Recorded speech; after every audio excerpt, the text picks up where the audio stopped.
Татар китабы йортында татар шәй ішү йолалары чарасы узды. Татарларның иң бұрынғы ғырыф гадәте турында безнең хәбәрчебез Искәндәр Гыймалтдинов біліп қайтты. Мен өзімді ойлап бердім де енді шыннан да міне Қытайша шейесі традициясы, Японияда бар шей традициясы, Англияда бар шей традициясы. Шундай теге бүтін дүниядан индер тонылған, индер теге билгелі шикеллек традициялар бар. Инде біздің татарда да өзінің үзенчәлекләре бар. Беренчеләрдән булып татарларның көндәлек тормышын өйрәнгән Карл Фукс язмаларында біз шәй эчү йолалары турында белә алабыз. Ул вакытта шикәр кыйбат иде. Аның урынына татарлар бал кулланган. Самоварда бар өйләрдә булмаган. Шуңа күрә ул өйдән өйгә күчеп йөргән. Заманының күренекле табибы һәм тарихчысы Карл Фукс татарларга хас төп йола турында болай дип язып калдырган. Татарлар бик кунакчыл халык.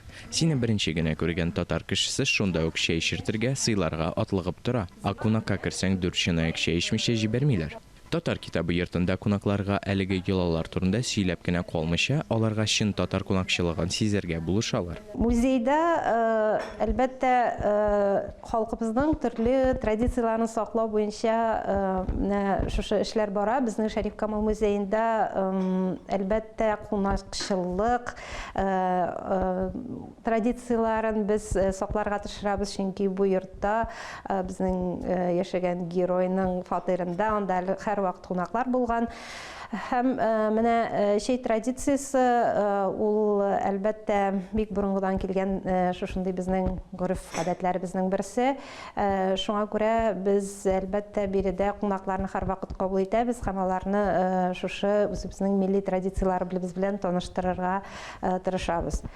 Тарихчылар фикеренчә, татарларга шәй Кытайдан ефәк юлы аша килгән. Көнчыгышның дине һәм гореф гадәтләре башлыча шәйгә нигезләнгән. Шәй кешегә көч бирә, ширләрдән давалый һәм башка дөнья белән элемтәне ныгыта. Шуңа күрә дә Кытайда шәйнең көндәлек эчемлек дип атап булмый. Татарларда өстәл шәйсез булса, татар кешесе татар булып санала алмый. Искәндәр Гыймалтдинов, Тахир Хәсәнов, Татарстан ялыклары.